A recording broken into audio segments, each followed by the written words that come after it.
arc-en-ciel.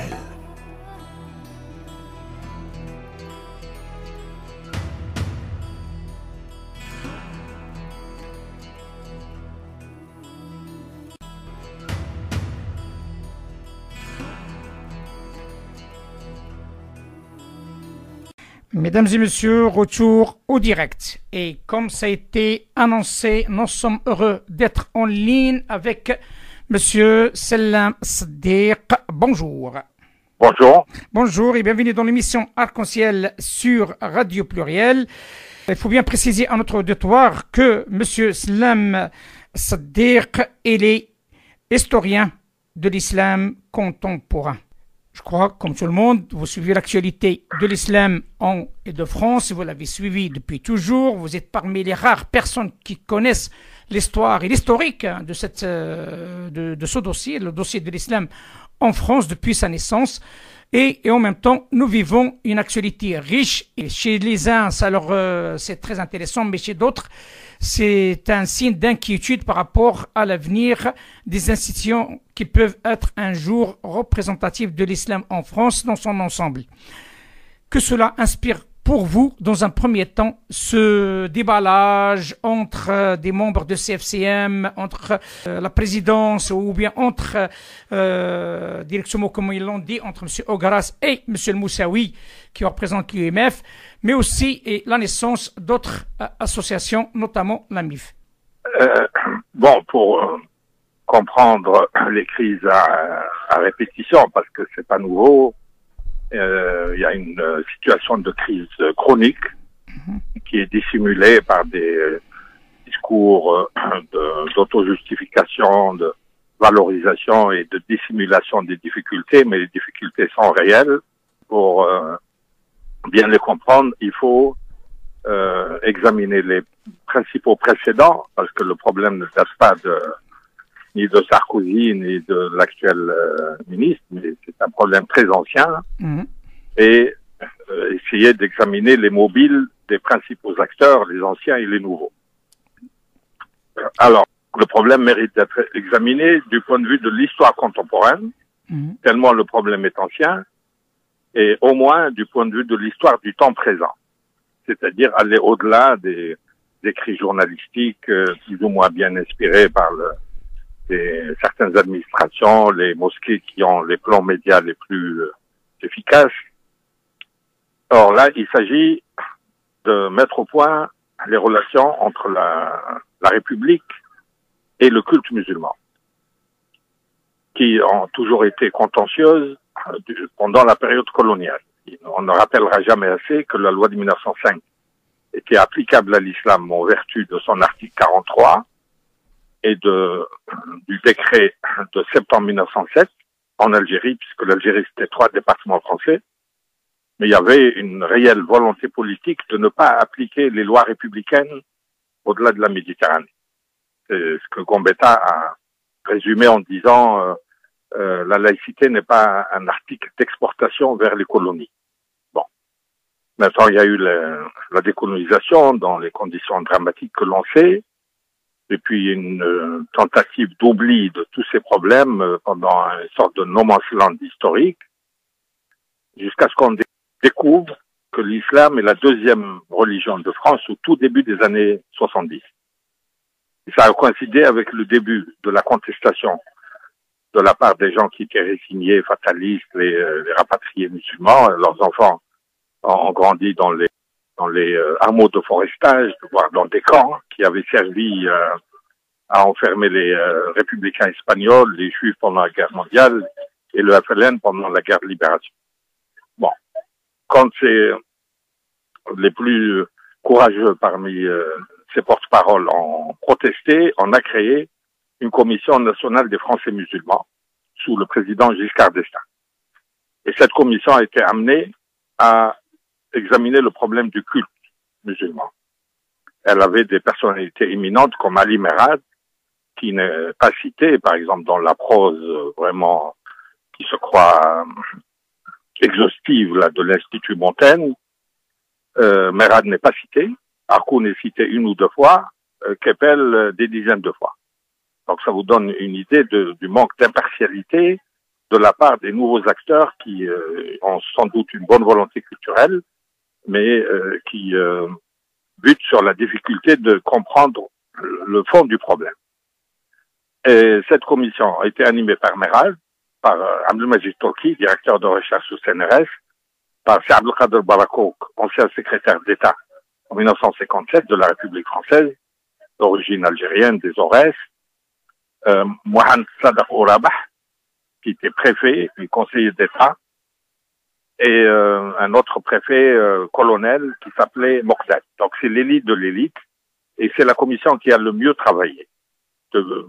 Parmi toutes les tentatives qui sont devenues multiples par la suite, cette commission a constaté que la mosquée de Paris à l'époque était encore une zone de non-droit, parce que son recteur avait été nommé illégalement et le Conseil d'État avait dénoncé cette nomination, moyennant quoi il reste 25 ans contre l'avis de la communauté et malgré la lecture républicaine du droit. Donc ça signifie qu'à ce moment-là, jusqu'en 1982, c'est pas le droit qui fondait les relations entre l'État et l'islam. C'est des considérations autres comme la raison d'État, les intérêts diplomatiques, etc. Or, ils ont mis l'accent, ces 5 ou 6 membres, sur la nécessité d'instruire les jeunes musulmans, d'avoir des établissements d'études et de recherche comme ceux qui existent chez les voisins juifs, protestants et catholiques. Et donc, ils ont proposé de sortir l'Institut de la mosquée de Paris, qui était à l'état fictif, de lui donner une réelle activité et de séparer l'Institut de la mosquée. Et Giscard d'Estaing a promis de le faire, mais les socialistes arrivent, ils décident de faire du passé table rase et ils choisissent une gestion diplomatico-sécuritaire qui a donné naissance à ce qu'on appelle aujourd'hui, pour le dénoncer, l'islam consulaire. On ne rappellera jamais assez que l'islam consulaire a été créé par des ministres socialistes. D'accord. Et seuls d'autres ministres qui veulent vraiment une mise au point définitive des relations de l'islam avec la République peuvent mettre fin à cette situation. Alors ensuite, on a eu le CORIF. Le CORIF, dont le but, en fait, n'était pas d'organiser l'islamophone. C'est parce qu'il y avait un discours servi aux chroniqueurs religieux. C'était dû à un conflit entre François Mitterrand et son ministre d'État de l'Intérieur, Joxe, concernant la succession à la mosquée de Paris à la mort du Cheikh Abbas. Joxe voulait une concertation avec l'Algérie. L'Algérie a créé un fait accompli qui a été admis par François Mitterrand. Et Joxe n'a jamais oublié, il a vécu ça comme un affront. Et à partir de là, il refusait tout ce qui venait de l'Élysée, notamment le projet de faculté de théologie musulmane, qui est fondé en droit. Le bureau central des cultes à l'époque et le ministre ont fait croire que le concordat n'est pas applicable à l'islam, alors qu'il l'est. Donc les musulmans ont fait les frais d'un conflit entre sous-courants du Parti socialiste. Ensuite, celui qui s'est occupé le plus sérieusement, c'est Chevènement. Il a commencé par proposer une école des hautes études sur l'islam qui a été détournée par Jospin, qui a admis une sorte de copinage anti-républicain, je ne sais pas la peine de citer des noms. Et c'est à partir de là que Chevènement, vexé par cette mise en échec, a menacé de ne plus s'occuper de l'islam. Et ses conseillers comme Billon, qui venait de son parti politique, et qui pensait aussi aux intérêts électoraux du MDC à l'époque, et de Chevènement comme futur candidat, il était déjà présidentiable, et il lui a conseillé l'idée de l'Istichara, c'est-à-dire de faire appel à des responsables de mosquées et de fédérations. Et les difficultés de l'actuel CFCM viennent de là. Les gens qui ont été sollicités la première fois se sont crus les plus légitimes puisque le ministère a fait appel à eux. Et je vous passe les détails, de ce point de vue. La griserie de ces types-là, quand le ministère a osé du bout des lèvres leur proposer des personnalités qualifiées, tous ces bureaucrates de la foi ont refusé. Ils ont dit non, nous sommes les vrais représentants. Et ils avaient une attitude anti-intellectuelle qui persiste jusqu'à nos jours. Ce sont des gens qui défendent des intérêts claniques, catégoriels, individuels, et qui ont peur d'une pensée libre. Après, ils ont admis qu'il y ait des personnalités qualifiées, mais il y a quelqu'un qui a proposé finement que les personnalités qualifiées n'aient pas droit au vote. Donc, ils voulaient un premier collège, c'est-à-dire les ayatollahs qui ont des pétrodollars, confortés par le soutien du ministère, qui sont le premier collège, les plus puissants, et le deuxième collège, il est là pour le ministère de la Parole. Donc, ils ont failli rétablir une situation d'ordre colonial. C'est le double collège. Et à partir de là, bon, il y a eu toutes les palabres. Moi, un conseiller occulte m'a donné des centaines de pages, là, des PV de palabres là, interminables que j'ai pas pu lire jusqu'à récemment. Et puis on s'est mis d'accord pour un vote selon la superficie des mosquées, une légitimité en fait par l'argent, parce que si on a une grande mosquée, c'est qu'on a eu beaucoup d'argent des pétromonarchies. Et puis l'histoire de la cooptation et du président qui est nommé avant même l'élection. On a eu des présidents qui obtiennent au moment de la consultation plus ou moins démocratique, assez démocratique disons, mais assez imparfaite, qui obtiennent les scores d'Arlette Laguiller. 74, Arlette Laguiller obtient 1,5%, moyennant quoi ils deviennent présidents. Alors imagine-toi Arlette Laguiller présidente à chaque fois qu'elle s'effondre aux élections. Ça n'arrive qu'aux musulmans. Et on a mis ensemble des gens qui n'avaient aucune envie de travailler ensemble. Ils venaient au ministère parce que le ministère, c'est un plus par rapport aux avantages consentis par les États qui voulaient exercer un protectorat sur l'islam.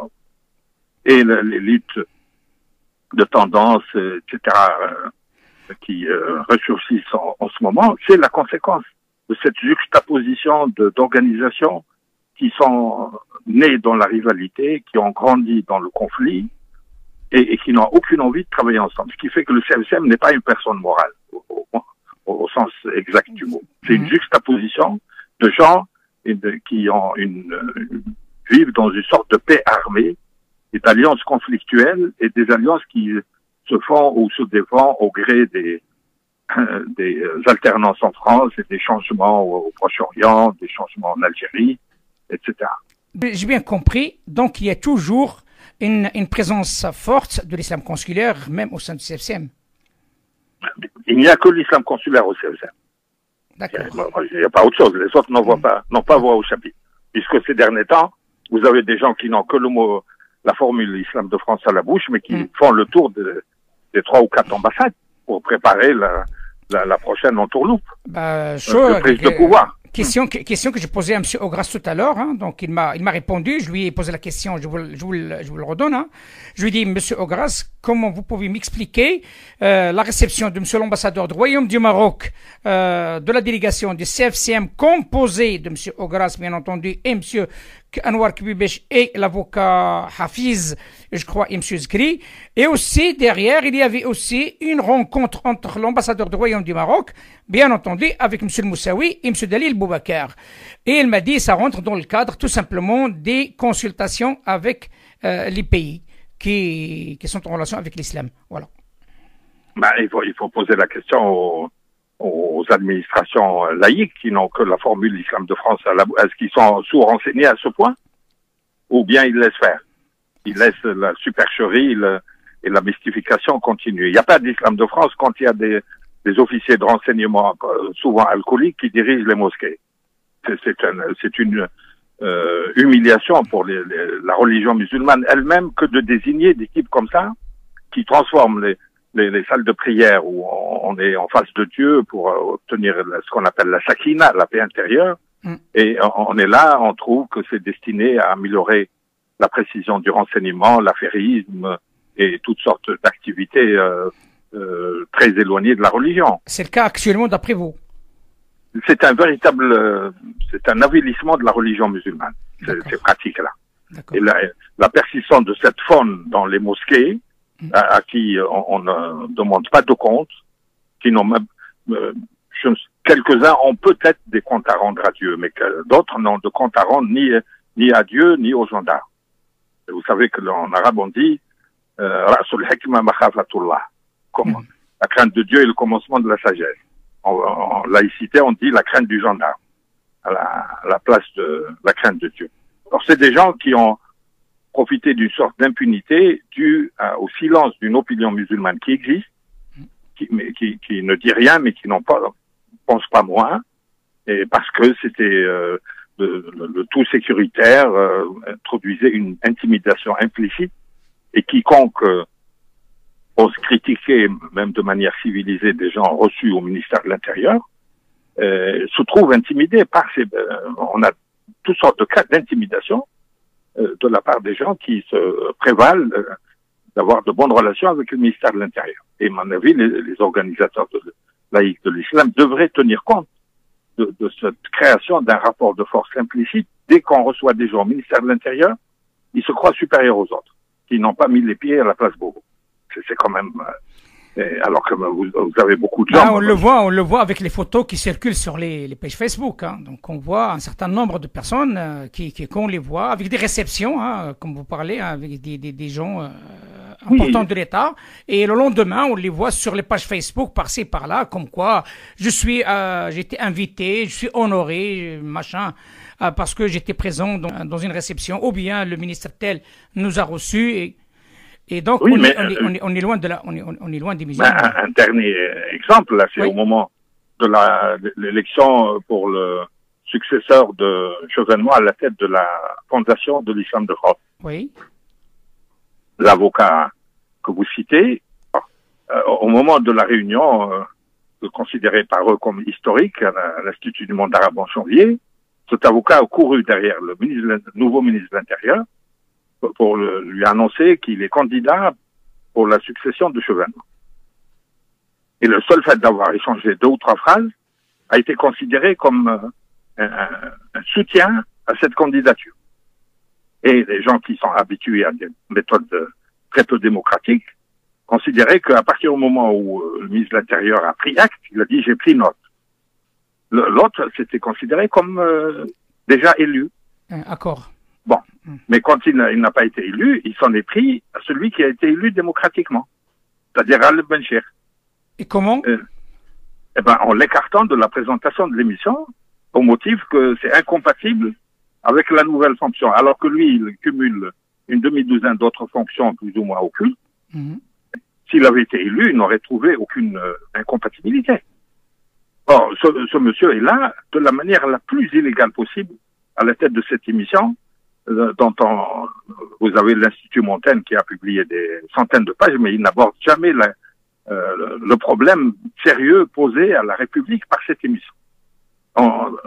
Pour aller très vite, c'est une émission qui est contrôlée par le DRS algérien, l'ex-État DRS, qu'on a commencé à démanteler en 2015. Puisque les 2 responsables là, qui ont été imposés par un marchandage supervisé par des officiers de renseignement d'ambassade, et puis qui ont été adoubés par Nicolas Sarkozy lui-même, ministre de l'Intérieur, qui était en pleine campagne électorale pour son élection.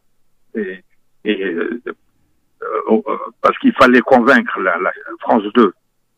Nicolas Sarkozy a fait venir le patron de France 2 qui s'appelle toujours Christophe Baldelli, mais il n'est plus à France 2.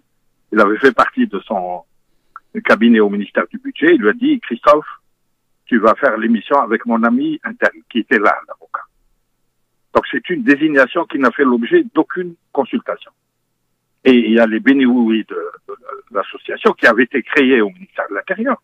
C'est quand même un interventionnisme totalement impensable concernant les autres cultes.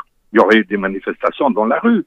Si un ministre ou un haut fonctionnaire s'était permis de désigner quelqu'un pour produire le jour du Seigneur ou présence protestante. Ça n'arrive qu'aux musulmans. Ce sont des pratiques néocoloniales.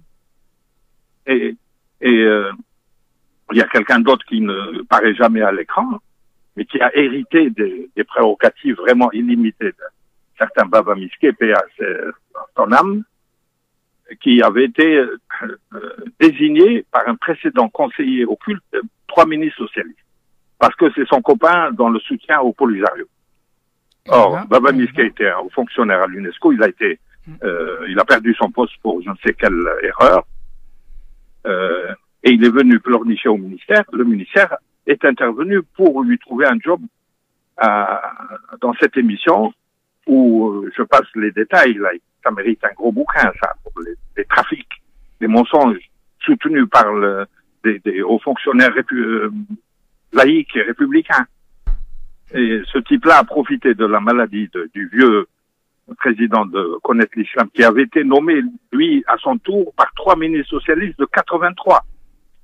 Il a été hospitalisé dans les Yvelines pendant une longue durée, et Baba Miské, à qui on avait mis le pied à l'étrier par le ministère de l'Intérieur, a profité de sa longue hospitalisation pour produire de faux documents qui l'ont intronisé producteur délégué, c'est-à-dire qu'il avait un salaire de 32 000 francs à l'époque.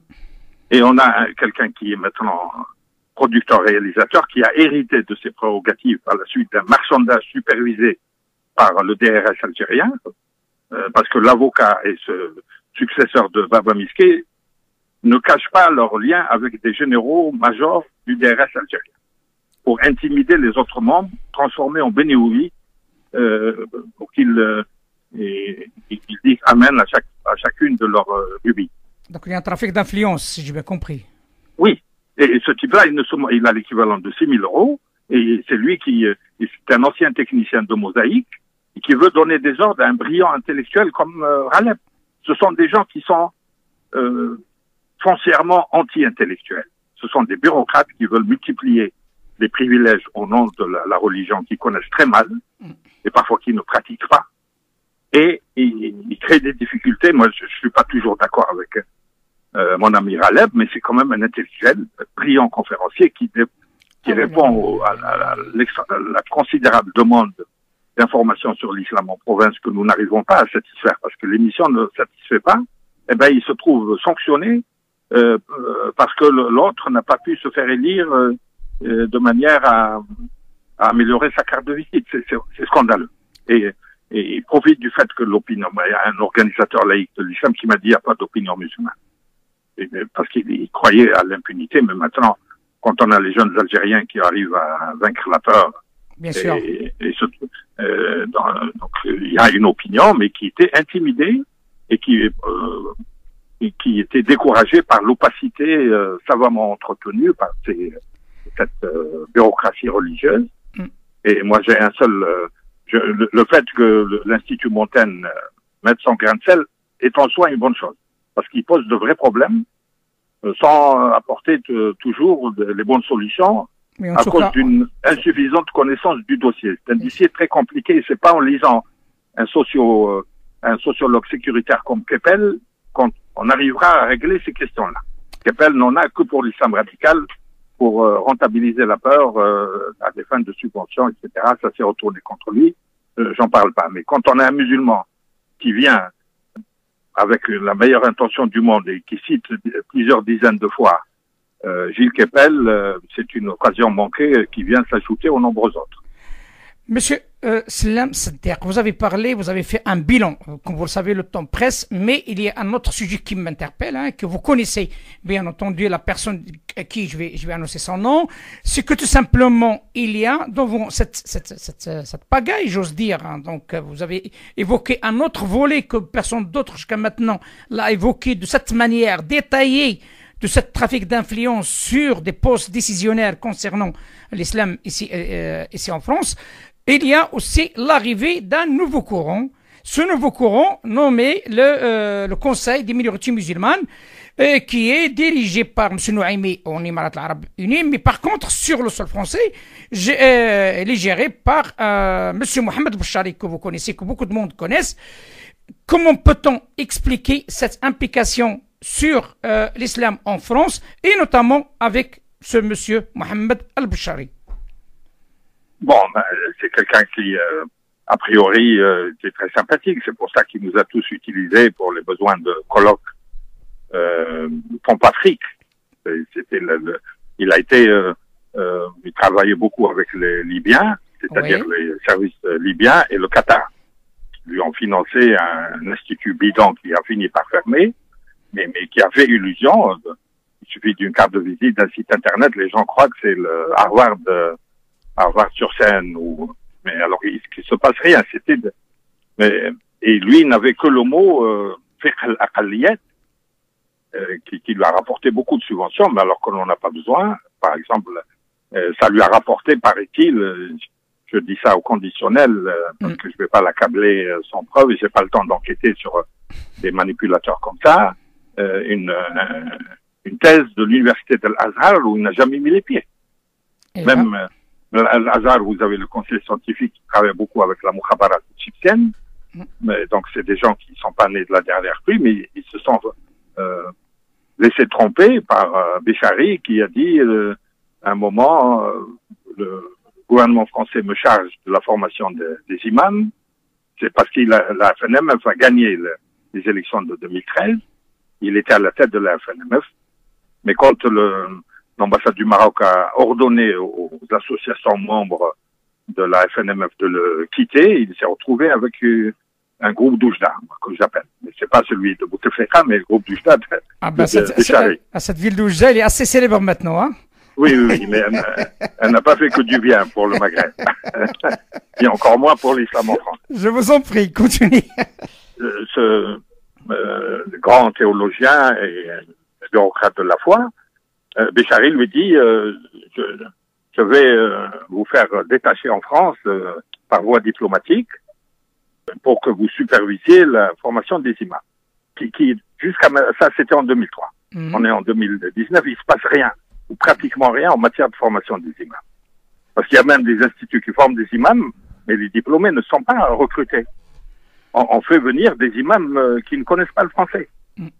Là, il faut affiner l'enquête parce que des imams ont dénoncé certains des responsables qui leur demandent un peu de bakshish pour leur détachement.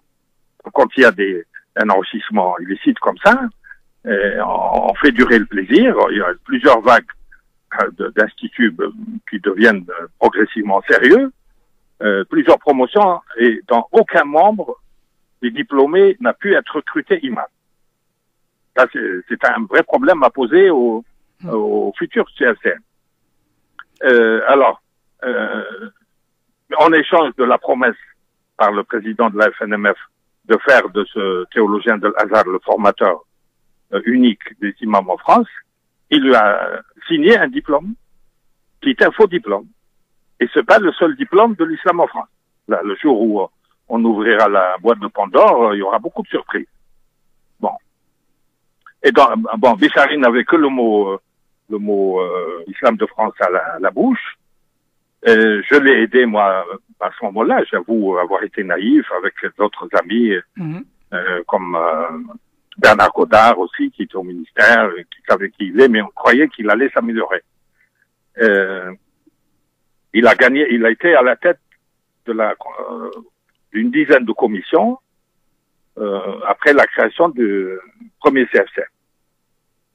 Et comme le type qui se réclamait du soutien du DRS algérien intimidait un de mes amis qui était réalisateur, j'ai proposé à Béchari une solution qu'il a acceptée. J'ai dit, Jacques Berck a créé Connaître l'Islam parce qu'il n'y a pas d'église musulmane. Toutes les autres émissions sont supervisées par des instances représentatives, la Fédération protestante, l'Église, l'orthodoxie, etc. Et donc maintenant qu'il y a un CFCM, il faut rattacher à l'émission au CFCM et faire de la commission audiovisuelle la tutelle de cette émission. Parce qu'il y avait un désordre dont profitaient quelques bureaucrates de la foi. Il a accepté. Mais cette rencontre, il n'y a pas de secret à Paris. Elle a été ébruitée et l'avocat dont on a parlé tout à l'heure, qui défendait les privilèges à l'émission et qui était conscient du déficit de légitimité, toutes les nominations étaient illégales par interventionnisme ministériel ou sur recommandation de services de renseignement très éloignés du religieux, sauf pour la surveillance. Il lui a dit oui, mais tu te rends pas compte de la grande importance de la fondation des œuvres de l'islam. Tu es vice-président de facto, mais toi tu es jeune, l'actuel président est malade et vieux, tu es le successeur désigné dès maintenant. Et alors il a dit, nous avons une promesse de 2-3 millions d'euros de Dassault, d'autres, etc.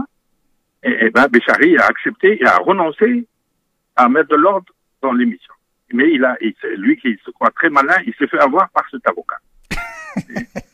et moyennant quoi la FOAF, la Fondation des œuvres de l'islam de France, n'a jamais fonctionné.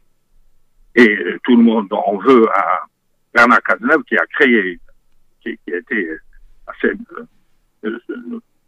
désagréablement surpris de constater l'immobilisme de la fondation créée par Dominique de Villepin, qui avait été mise à l'étude par Chevènement, mais Chevènement n'a pas eu le temps de la réaliser. Chevènement, c'est celui qui est occupé avec le plus de volontarisme, mais avec son conflit avec Jospin a tout.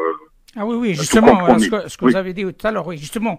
Mais oui. La question qui s'impose, monsieur Sellem, c'est que tout simplement, ce monsieur, il préside, mais au moins il gère ce conseil, un certain temps, comme vous l'avez bien dit au départ, il était avec les Qataris. Maintenant, avec les Émiratis.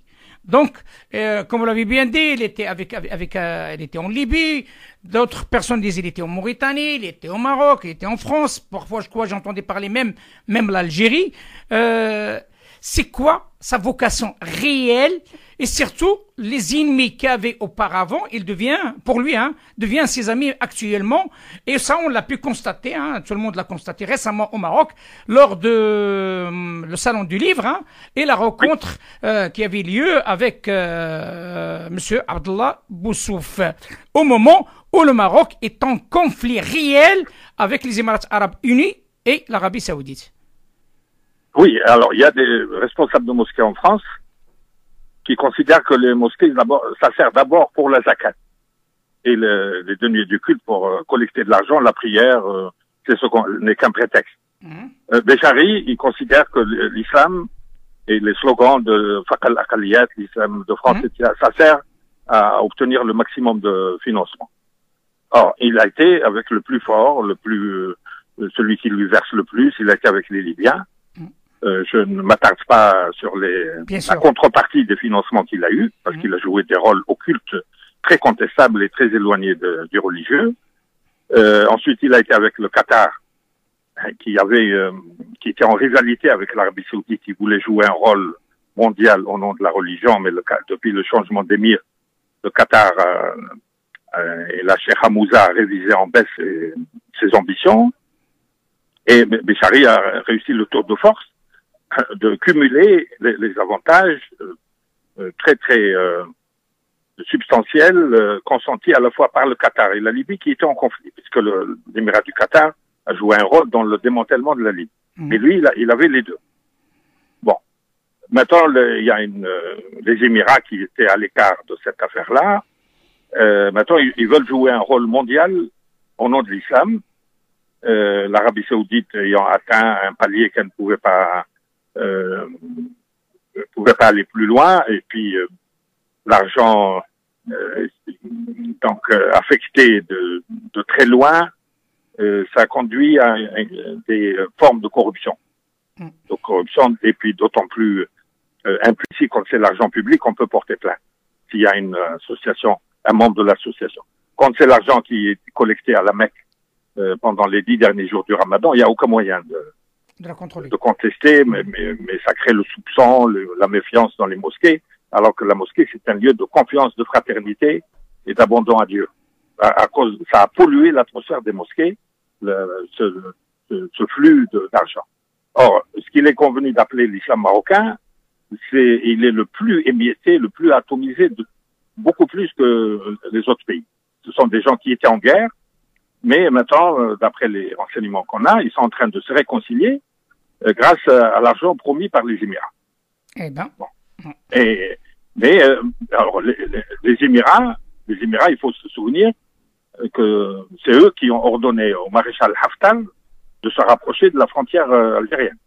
Parce que le mouvement là qui est en Algérie depuis 8 semaines, ça fait peur à tous les les tyrans et tous les régimes antidémocratiques. Et ils veulent, ils utilisent ce qu'il faut appeler des mercenaires, là, qui changent d'alliance, qui font des virages à 180 degrés, pour faire main basse sur une partie de l'islam en Europe, depuis le Danemark jusqu'en Espagne. C'est ça. Et l'islam, les Algériens leur posent un problème, malgré les difficultés de ce qu'il est convenu. Moi, j'aime pas ces appellations, mais depuis qu'il y a un islam consulaire, il y a un islam marocain, un islam algérien. Et donc, cette offensive de ce Noaimi fait partie de la stratégie globale des Émirats pour jouer un rôle mondial et bloquer les mouvements, s'opposer aux mouvements de démocratisation, y compris dans les pays du Maghreb qui sont très éloignés. Et alors, grâce au ciel, les autorités marocaines ne sont pas sur cette ligne, parce que Ahmed Toufik est un intellectuel dont se méfient ces bureaucrates de la foi qui mémorisent quelques versets, quelques hadiths là, pour se faire passer de grands savants le temps d'avoir des subventions. À ma connaissance, Ahmed Toufik n'est pas sur cette même ligne. C'est un ministre d'État, c'est un ministre qui est chargé des cultes et qui suit la politique du gouvernement marocain, qui est contre surtout avec ce conflit géopolitique, tout le monde le sait, avec le Maroc et les Émirats arabes unis et l'Arabie saoudite. Alors maintenant, la question qui se pose, comment ça se fait, ces personnes qui sont pas des politiques, j'ose dire, et qui sont en charge de la gestion de l'islam marocain, sont en relation avec ce monsieur qui est, d'après ce que j'ai bien compris, c'est un agent qui bouge partout. Et avec ses étendues. Oui, mais c'est ce qu'on appelle la politique du chéquier. Il se prévaut d'un budget prévisionnel qui fait réconcilier les frères ennemis. Moi, je me souviens quand Boussouf était à Strasbourg, il était à couteau tiré avec Bichari. Elle a reçu au Salon du Livre. Elle l'a reçu officiellement, donc tout le monde l'a été surpris. Alors, qu'est-ce qui se passe derrière cette réception? Moi, je garde toute mon estime à Abdallah Boussouf, qui est un docteur en histoire. Il s'est donné la peine, il a un niveau beaucoup plus élevé, et il ne supportait pas à l'époque les palinaudis de Bichari au gré des financements. Alors là, s'il rentre dans ce jeu-là, on finira par ne plus croire en personne. Mais écoutez, le temps... C'est dû il y a aussi le pouvoir marocain, malgré le centralisme du cabinet royal. Ouais. Je pense qu'il y a une structure clanique chez les responsables de nos frères marocains qui s'occupent de l'islam en Europe. Oui. Et il est dommage que Abdallah Boussouf choisisse d'adhérer au clan le plus contestable. Écoutez, message annoncé, à qui de droit, il est temps de faire le ménage, en tant que Marocain, en tant que Franco-Marocain, c'est mon pays qui est en jeu, il faut faire les choses d'une manière officielle, c'est hors de question d'accepter un État dans l'État. Et ma dernière question, si vous le permettez, c'est la situation en Algérie. Est-ce que, selon vous, va permettre d'assainir ce dossier de l'islam algérien ici, en France? Oui, elle a déjà une première conséquence, c'est que le démantèlement de l'État DRS qui intimidait, c'était une source de terreur chez tout le monde. Les gens qui s'appuyaient sur les soutiens du DRS ne sont plus craints comme avant. C'est notamment le cas des deux bureaucrates de l'émission islamique. Maintenant, Et au sujet de Dalil Boubacar? Dalil Boubacar, pour le moment, il n'a je sais pas prononcé. Dalil Boubacar, il a donc l'avocat dont on a parlé, et puis ce type qui s'occupe soi-disant de l'islamophobie, là, qui des déclarations toujours à l'emporte-pièce. Bon, lui, ils viennent lui soumettre des projets, là, et puis son silence est considéré comme un consentement, alors que c'est pas toujours le cas. Or, Boubacar, il est âgé, ça le fait quand même 27 ans qu'il est à la tête de la mosquée. Il a été président du CFCM au moins 2 fois. Je pense que il n'est pas très enthousiasmé par toute cette, et puis il arrive à l'âge des bilans où c'est quand même un musulman, fils d'un théologien musulman qui fait des bilans amers. Il regarde comme nous tous ce bilan négatif de l'organisation de l'islam et ses retards dans la mise au point des relations entre l'État laïque et la religion musulmane, et qui traîne comme c'est un serpent de mer qui remonte à au moins 1905. Donc Boubacar en parle en son nom, comme d'autres parlaient au nom du président Bouteflika Un certain temps, oui. à son insu, même s'il se porte beaucoup mieux, et je lui souhaite une meilleure santé. Mais Boubacar, ces derniers temps, dans toutes les réunions, il dit la mosquée sans institut n'a aucun sens.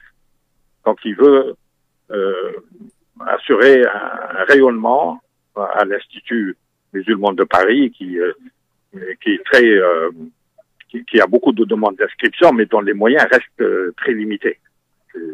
C'est une partie du budget de la mosquée qui est affectée par des gens qui ne sont pas des partisans de la vie intellectuelle libre ni de la formation solide. Mais enfin, il a le mérite d'exister.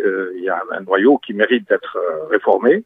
Peut-être qu'à la faveur des changements en Algérie, cet établissement aura plus de moyens. Il est ouvert à toutes les nationalités, contrairement à ce conflit artificiel algéro-marocain. Il y a beaucoup de Marocains Bien sûr. Qui choisissent de venir à cause de la proximité géographique, etc. Et donc, la mosquée, maintenant, quand elle laisse s'exprimer en son nom l'avocat et le préposé à l'islamophobie, ça risque de ternir son image, à mon avis. Ils peuvent trouver d'autres porte-parole. Des dossiers à suivre. Monsieur Salam Saddeq, historien de l'islam contemporain. Je serais heureux si vous acceptez d'ici peu, le temps qu'on va voir cette évolution de ce dossier, d'être parmi nous, parce que vous êtes un homme de terrain, un homme qui a fait beaucoup de choses par rapport à ce dossier, qui connaît beaucoup de choses et qui arrive à faire la comparaison entre le passé et le présent. Je vous dis merci infiniment et à très bientôt. C'est moi qui vous remercie. À très bientôt, monsieur. À très bientôt. Au revoir. Au revoir. Au revoir. Arc-en-ciel.